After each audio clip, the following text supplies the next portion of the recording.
Hey, what's going on, guys? Mark here, and my wife and the kids are in the car right now, and we're in Wearsville, Tennessee. And I wanted to take a trip down this mountain road and see how well autopilot actually works. We've got the V10 update, as everybody knows now, and this is pretty windy. It's not as windy as like Deal's Gap and the Tail of the Dragon, but for the most part, traffic's going relatively slow enough for us to handle it. I want to see how this car handles, this Model 3, with the V10 update and autopilot handle. So you guys want to join along? Let's do it. Let's go. You guys ready? Ready. You ready? So we're in Sevierville, Tennessee, and I'll put a link in the description so you guys can see exactly where we are. We've got about 25 miles to our destination here. So this road, has some decent curves on it, and this is probably going to be the windiest section. Even it looks straight in here. This is some left and rights, but let's just get into the road and see how it handles. No, we're going to let autopilot handle it. We're going to do this one at speed. We're going to do it at the speed limit it says. I'm not going to touch the brake. I'm going to keep my foot off of it, but keep my hand on the wheel as indicated.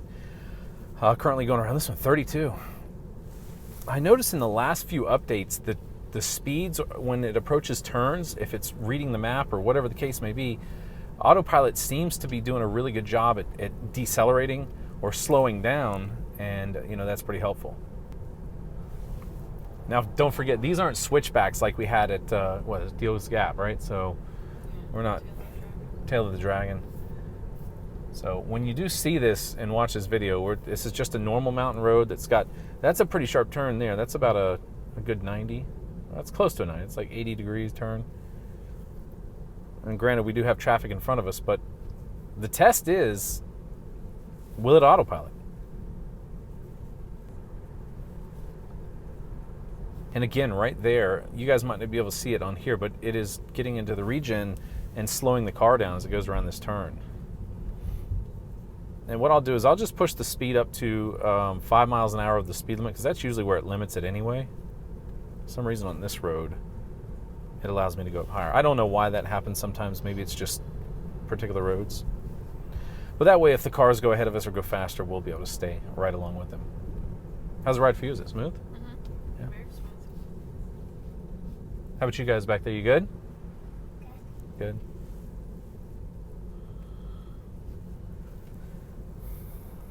And I've got 24 miles. That's my challenge, is to see if I can get through 24 miles of these roads right here without having to hit the takeover.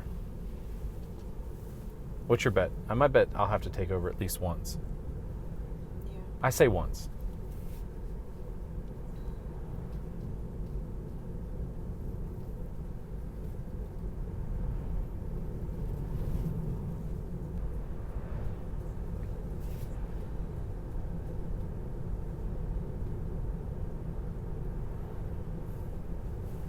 So now we're actually coming into Wears Valley, and this road is Valley View, and what road are we on here?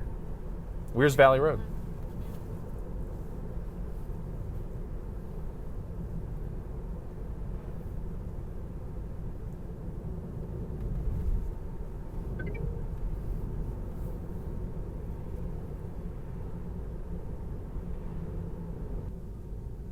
All right, some cars turning in front of us here. I always get weirded out. I wish it would act more human-like when it comes to that, but it waits for the car to fully clear the road. And that's fine. It happens. It's just the people that are around you, they don't understand. They get impatient. Now, this road's pretty straight for a little bit, so forgive me. We'll fast forward through it. All right, so we're coming through the mountain roads here. The speed limit's 35. So this is where I think it's going to have some trouble. You can see that yep, there we go. It crossed over the line, and I had to take over there. So there we go. There's one. I just had to apply more force than necessary because I was trying to prevent it from going over in that lane. So I'm going to let it go around this one all by itself. It dropped down to 17. Oh, what was that?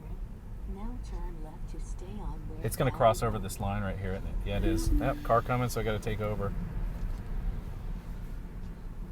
So these like kind of switchbacks or whatever like that, it's still having some trouble with it, but that's why it's still in the beta mode. That's why it's still doing what it does. But for the most part, I mean, it does everything I need. I drive on the interstate mostly, and these locations like this, to be honest with you, I don't want to be on autopilot. I do if I want to look out the scenery, and I can do that on some of the turns, but most of the time I want to be able to drive this car through this through these mountains here, because this is such a beautiful drive. If the event that I want to do something like grab something down here, I have enough confidence that the car can handle itself for that period of time. All right, so what I've done here is I've actually backed off a little bit from these cars in front of us to hopefully see maybe if this will help it detect a better turn. Well, we got a warning there. I got my hand on it. Wanted some slight force. But maybe with those cars that are not in front of us there, that being too close to them may not be able to detect further out. So I'm backing off just a little bit to see if that makes a difference. We've got a couple other sharp turns up here. Nothing like it was back there where we have a grade that slopes down and also makes a really tight left. Maybe this back up and away from these other cars will help out.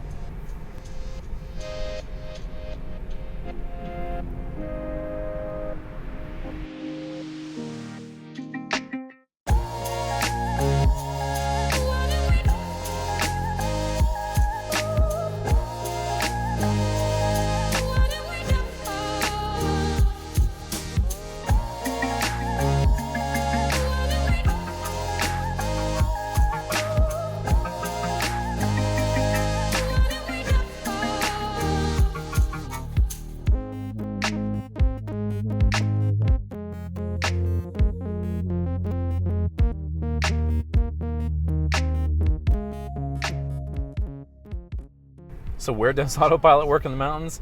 It works in this position right here when you have someone that's going like 29 miles an hour on a 35, and around this last turn they were doing like 16. Looks like we have some construction trucks ahead of us, so that's probably what it is. But in the event that you do need to use autopilot in the mountains, yeah, it'll work.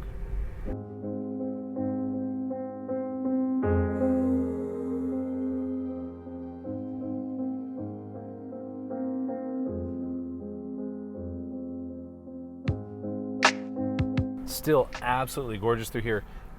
We're just doing right at the speed limit. I've got my distance set to the 7, so I'm further back, see if this helps. And right now in the Great Smoky National Park. So we got this turn coming up. It's a little sharp one. We'll see how it goes. I'm further back than I was before.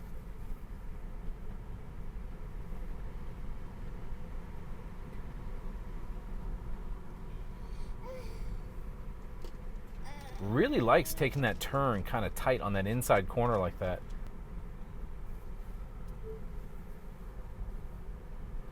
And then the same thing here. Well, the usable road, it's not a marked lane, so it's kind of hard to see where the edge of the road is. So I noticed that it dips down into the gravel that's on the outside every once in a while.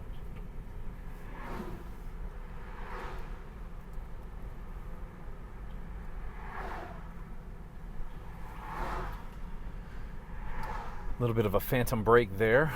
And so I'm keeping it right at the speed limit to see how it handles. And as it does cut these corners in on the inside kind of tight there, what I'm doing is I'm watching down the road and making sure there's no cars coming. Clearly detecting that right-hand turn.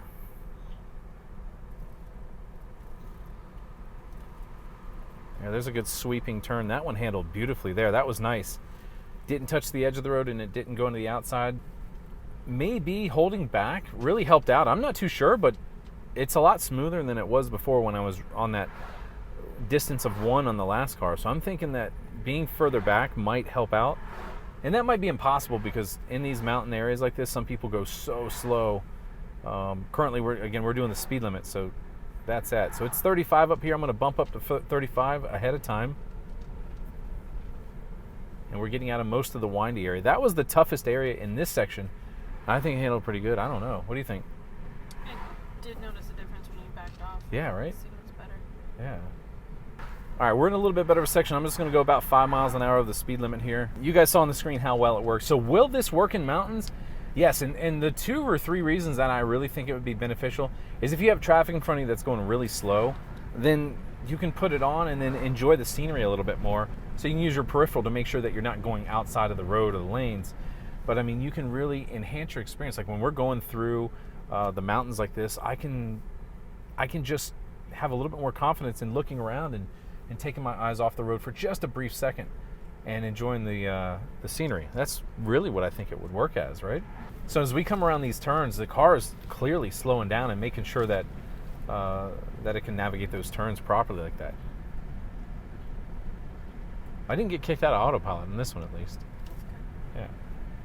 Yeah, I think it worked really great being backed off of the cars. I think that's that's the thing to do, because then the car can not only determine where that car is in relationship to the lanes, maybe, and process that, but also just giving it more space to make decisions. That's got to be it. What do you think? Yeah? You want to drive? No? Do you want to autopilot? No? Well, I really don't know what to do. I can't get her to drive the car. I can't get her to autopilot the car. I guess it's mine.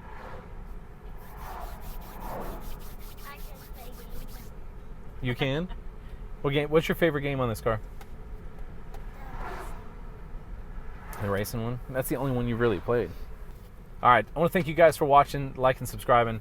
I know this isn't the perfect video here. This isn't like the craziest mountain road, but it does give you a good idea about hitting some switchbacks, hitting the roadway here, and winding roads if you're in mountainous areas like this.